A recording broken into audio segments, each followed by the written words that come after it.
और आज के सेशन में हम लोग 8 EMA का जो हमारा पर्सनल सेटअप है, जिसको आप लोग ट्रेड कर रहे हैं और बहुत अच्छे प्रॉफिट्स भी बुक कर रहे हैं, इसमें कुछ मॉडिफिकेशन का मतलब ये कि कुछ बदलाव नहीं करना है और बेहतर करने की कोशिश करनी है। जैसे कि कई सारे लोगों का डाउट है कि 8 EMA का लो भी यूज़ किया जा रहा है और 8 EMA का हाई भी यूज़ किया जा रहा है, तो किस परिस्थिति में 8 EMA का लो यूज़ करना है और किस परिस्थिति में 8 EMA का हाई यूज़ करना है। दूसरी बात, क्या सेल ऑन राइज का मतलब होता है जब प्राइस गिर रहा हो तो हर बार एक राइज होने पर हम लोग वहां पर शॉर्ट का पोजीशन बनाते हैं, वो सेल ऑन राइज मतलब शॉर्ट करना होता है बाजार को चढ़ने पर।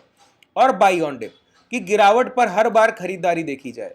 तब कौन कौन से सेटअप यूज किए? देखिए, सेल ऑन राइज में हम लोग 8 एक्सपोनेंशियल हाई को यूज करते हैं, 8 EMA हाई को यूज करते हैं, ठीक है। और बाई ऑन डिप में 8 EMA लो को यूज करते हैं। इसको मैं बहुत अच्छे से क्लैरिफाई करूंगा, बने रहिए आखिरी तक, अंत तक आपको ये पूरा सेशन देखना है। अगर आपने 8 EMA लो और हाई के सेटअप के लॉजिक्स को अभी तक नहीं समझा है तो नीचे डिस्क्रिप्शन में आपके पास टेलीग्राम चैनल का लिंक है, वहां पर जाकर आप वीडियोस को 1 बाय 1 करके देख सकते हैं, ठीक है। और उसको ज्वाइन भी कर सकते हैं। वहां पर सारी ट्रेड्स की अपडेट जो हमारे ट्रेडर्स कर रहे हैं और जो भी चीजें आप सीख रहे हैं वो सारा कुछ वहां पर अपडेट आपको मिलता रहता है। देखिए, सबसे पहले मैं आपको बताऊं, सेल ऑन राइज और बाई ऑन डिप, ठीक है। तो पहला काम हमारा क्या होता है? आइडेंटिफिकेशन। अब भूलना नहीं है। देखिए, मेरा मानना क्या है सर, 4 चीजों को नहीं सीखना है। अगर एक कॉन्सेप्ट को जब तक आप पूरी तरीके से क्लियर ना कर लें, जब तक उस पर पूरा कमांड हासिल ना कर लें, तब तक आगे नहीं बढ़ना चाहिए, ठीक है। तो जब अगर आप 8 EMA सीख रहे हैं तो मैं चाहता हूं कि आपका परफेक्शन होना चाहिए, आपका कमांड इतना हाथ बेहतर होना चाहिए आपका कि 8 एक्सपोनेंशियल पर अगर आप कोई ट्रेड एग्जीक्यूट करें तो वहां पर गलती की कोई गुंजाइश ना हो। जैसे मैं, अगर आप मेरा प्रीवियस वीडियो देखेंगे, जब मैंने 8 EMA लो पर आपको बात की है वहां पर, तो मैंने वहां पर HDFC बैंक आपको खरीदने के लिए बोला और बताया कि हर हाल में ये प्रॉफिट देगा, किसी भी कंडीशन में। क्यों? मेरा इस पर कमांड है, काफी समय से ट्रेड कर रहा हूं, हमारे ट्रेडर्स इसको ट्रेड करते हैं, उनका मुझसे बेहतर कमांड होगा सर इस सेटअप पर, ठीक है। तो जो प्रॉफिट्स आप लोग कर रहे हैं वो कमांड से आता है, वो बिलीव पर आता है, ठीक है। अब देखिए, बिलीव क्या होता है? बिलीव को आप लोग, बहुत लोग किनारे रख देते हैं। मैं आपको एक बात बोलूं, अभी मैं आपसे बोलता हूं कि जाइए आपके डीमेट में, सॉरी, आपके सेविंग अकाउंट में 20 लाख का फंड है और 20 लाख से ऑप्शन बाइंग कीजिए। आप बोलेंगे कैसी बात कर रहे हैं, क्या पूरी तरीके से मुझे बर्बाद करना चाहते हैं क्या सर? है ना? क्यों? ऑप्शन बाइंग में आपको पता है प्योर रिस्क है, पूरा कैपिटल आपका ब्लो हो सकता है, तो आप अपनी पूरी सेविंग्स को कहीं पर नहीं लगा सकते। आप इसमें से 50,000 या 1 लाख लगाकर ऑप्शन बाइंग कर लेंगे, लेकिन पूरी कैपिटल को नहीं लगा सकते। क्यों? आपका बिलीव नहीं है, आपका भरोसा नहीं है इस कमांड पर कि मैं ट्रेड जो करता हूं उसकी परफेक्शन बहुत हाई लेवल की होगी, कि जब मैं ट्रेड में एंट्री करूंगा तो लॉसेस के चांसेस काफी कम होंगे। अगर आपका बिलीव हो तो आप HDFC बैंक 20 लाख में से 50% फंड 10 लाख से बाई करें। 100% कैपिटल कभी डिप्लॉय नहीं किया जाता, ध्यान रखिए, ठीक है। अब वहीं पर अगर मेरा बिलीव है तो मैं ये कैपिटल डिप्लॉय करूंगा, तो मेरा रिटर्न 2-2.5% कितना होगा? 10 लाख पर 2.5%। आपका रिटर्न कितना होगा? 50,000 पर 2.5%। तो यही डिफरेंस एक अच्छे ट्रेडर और खराब ट्रेडर के बीच होता है सर, सेल्फ बिलीव ट्रेडिंग करते करते आता है, जब आपकी प्रैक्टिस सही दिशा में हो रहा हो, आपका डायरेक्शन ठीक हो और आप चीजों को सही से देख पा रहे हो, ठीक है। तो देखिए, मैंने आपको क्या बोला कि जब एक प्राइस गिर रहा हो, ठीक है, गिरते हुए प्राइस में जब एक लो लगेगा तो यहां पर देखिए, ये पहले से सेल ऑन राइज प्राइस चला है। जब भी राइज होता है शॉर्ट हो जाता है, जब भी राइज होता है शॉर्ट हो जाता है, जब भी राइज होता है शॉर्ट हो जाता है। तो जितनी बार लास्ट स्विंग लो ब्रेक हो रहे हैं, हम शॉर्ट लॉन्ग करने का कोई पोजीशन नहीं सोच रहे हैं। एक बार यहां से बाउंस बैक आने दीजिए, बाउंस बैक के बाद दोबारा प्राइस लौटे और दोबारा से बाउंस कर जाए और यहां पर आपका 8 EMA लो इस तरीके से आ रहा होगा, उसको क्रॉस करेगा, यहीं पर एंट्री बनेगी, लॉन्ग कर दीजिए। तो गिरते हुए प्राइस में आप एक अच्छे फॉर्मेशन को ट्रेड कर रहे होंगे, मैं आपको दावे से कह सकता हूं आप लॉस नहीं करेंगे, दावे से बोलता हूं। यही देखिए, HDFC बैंक में यही हुआ है।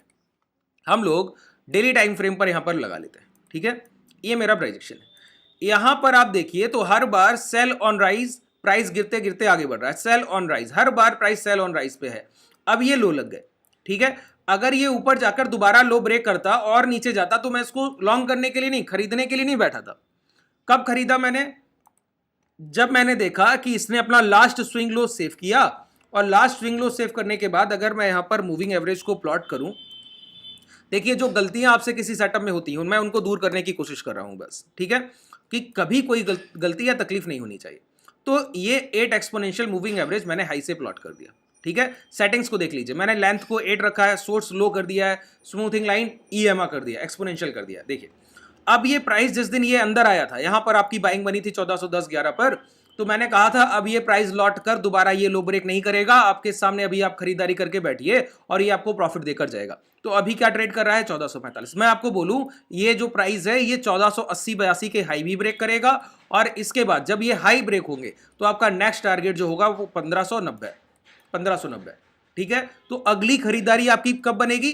1480 के बाद। अच्छा अब आप मुझसे पूछें कि नहीं मैं इसको थोड़ा डिप पर खरीदना चाहता हूं, हाई पर नहीं।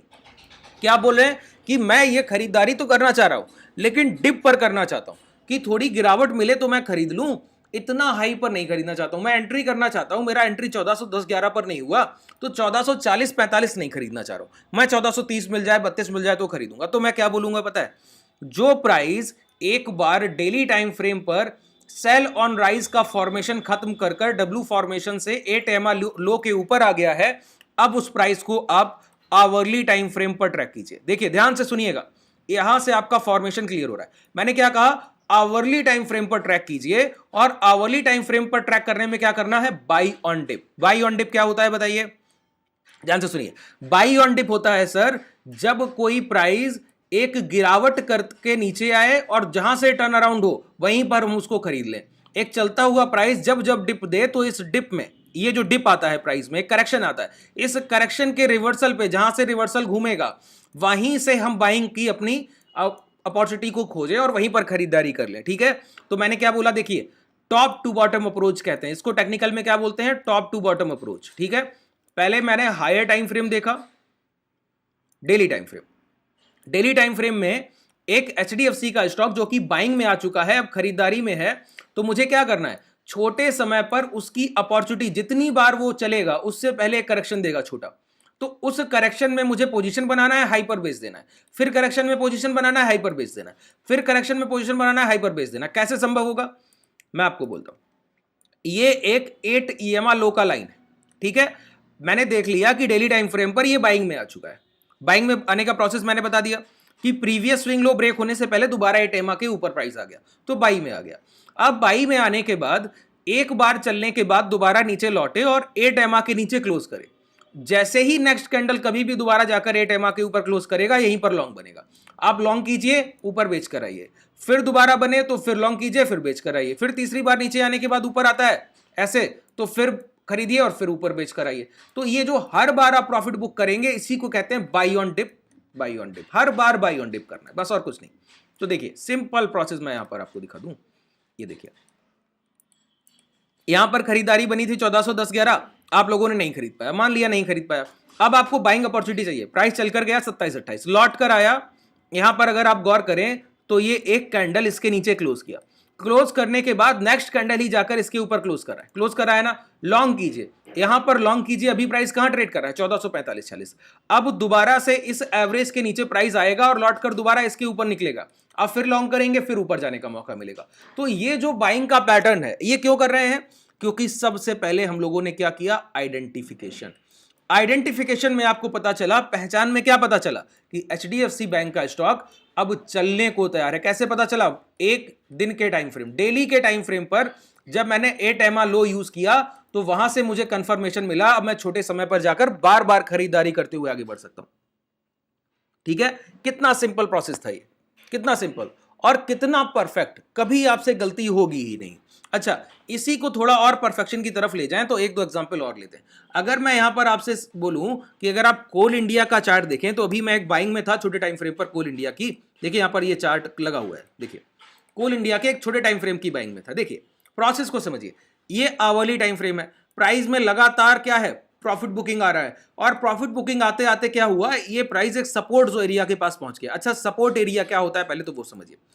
सपोर्ट एरिया हम उस एरिया को मानते हैं, ध्यान से सुनिएगा, सपोर्ट एरिया वो प्राइस होता है जहां से पिछला एक बड़ा डिमांड उठाओ।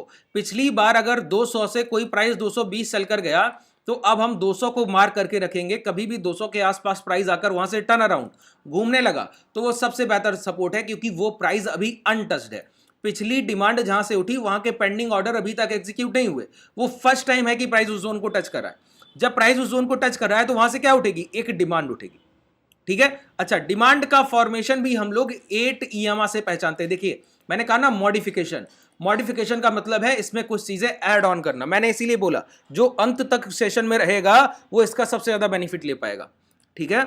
देखिए अब थोड़ा सा मैं धीरे चलता हूं, अभी तक जो चीजें आपने समझी वो पहले मैंने कहीं ना कहीं बता रखी हैं, तो मैंने थोड़ा फास्ट कवर किया।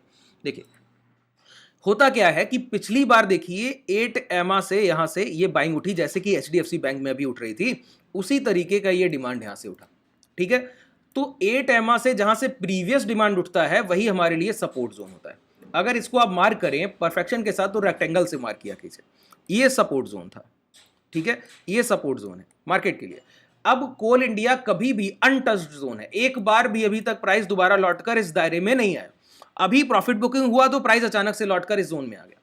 तो अब मैं क्या करूंगा, इतनी हैवी डिमांड जिसने प्राइस को 443 से 490 पहुंचा दिया हो सर, 10-12% प्राइस को ऊपर राइज किया हो, क्या वो मुझे इंट्राडे में 1-2% भी नहीं दे सकता है क्या?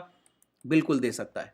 कैसे इसको हम कवर करें, कैसे इस प्राइस को हम टच कर पाएं और इस गेन को हम अपने साथ ले पाएं? तो मैं बोलूंगा आवरली टाइम फ्रेम से 1 घंटे के टाइम फ्रेम पर यह डिमांड दिखती, वहां पर हम लोगों ने 1 दिन के टाइम फ्रेम पर वो डिमांड देखा था, तो उसको ट्रेड करने हम लोग गए आवरली टाइम फ्रेम पर। अब हम देख रहे हैं आवरली टाइम फ्रेम पर डिमांड, तो हम कौन से टाइम फ्रेम पर जा सकते हैं? 5 मिनट के टाइम फ्रेम, या हमारा पर्सनल टाइम फ्रेम जो है, जो हमारे ट्रेडर्स का पर्सनल और सबसे ज्यादा पसंदीदा टाइम फ्रेम है, वो है 2 मिनट का टाइम फ्रेम सर। 2 मिनट के टाइम फ्रेम में आपको अपॉर्चुनिटी बहुत अच्छी मिलेंगी, और जब भी अपॉर्चुनिटी मिलेगा तो लॉसेस के चांसेस ना के बराबर होते हैं, और एंट्री पॉइंट बहुत अच्छा होता है। रिस्क रिवॉर्ड रेशियो 1:3, 1:4, 1:5, ठीक है।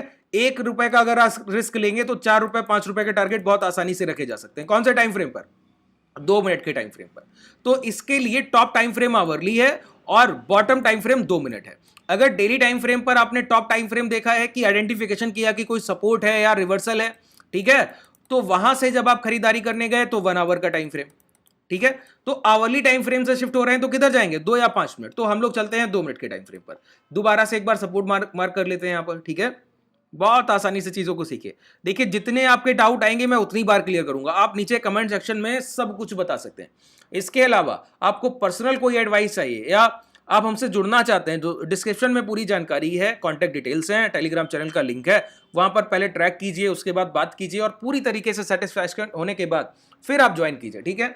चलिए अब 2 मिनट के टाइम फ्रेम पर आ जाते हैं। यहां पर हमको दिखा कि यहां पर बाइंग एरिया ये डेवलप हुआ, ठीक है। बाइंग एरिया डेवलप हुआ मतलब यहां पर हमको खरीदारी देखनी। इस जोन में गिरावट के बाद दोबारा कभी भी प्राइस लौट कर इसके ऊपर जाएगा तो क्या करेंगे? बाइंग करेंगे सर, ठीक है। अब ये दायरा दिख गया ना, तो देखिए इस दायरे में जब प्राइस पहुंचा तो एक बार नीचे आने के बाद ऊपर गया। तो मैंने कहा पहली बार में नहीं खरीदारी करते ना, पहली बार में तो हमको वेट करना होता है, दोबारा डिप मिलेगा, यहां टच करेगा और जब दोबारा ऊपर आएगा तब लॉन्ग करते हैं। वो जो हम लोगों ने HDFC के साथ किया कि प्राइस गिर रहा था तो एक बार जब नीचे आया तो नहीं बाइंग किया, जब दोबारा नीचे टच करके ऊपर निकला है ना 8 EMA के ऊपर तब लॉन्ग करते हैं। तो एक बार नीचे आने के बाद फर्स्ट टाइम में नहीं लॉन्ग करना, पहला प्राइस रिट्रेसमेंट हो सकता है और इसके बाद स्विंग लो ब्रेक होंगे। जैसे ये प्राइस गिरा, पहला प्राइस रिट्रेसमेंट हुआ, फिर स्विंग लो ब्रेक हुए, फिर और प्राइस गिर रहा है, ठीक है। तो पहला प्राइस रिट्रेसमेंट हो सकता है, फिर स्विंग लो ब्रेक हो सकते हैं। अगर लास्ट स्विंग लो ब्रेक होने से पहले पहले दोबारा 8 EMA के ऊपर आ जाए इसका प्राइस, आप 843 पे खरीद रहे हैं। अब मैंने बोला आपसे कि इस प्राइजेक्शन का रिस्क रिवॉर्ड रेशियो बहुत अच्छा है। अच्छा, रिस्क रिवॉर्ड रेशियो मैं यहां पर आपको दिखाऊं। यहां लॉन्ग करने का सेटअप बना है 443 पे, ठीक है।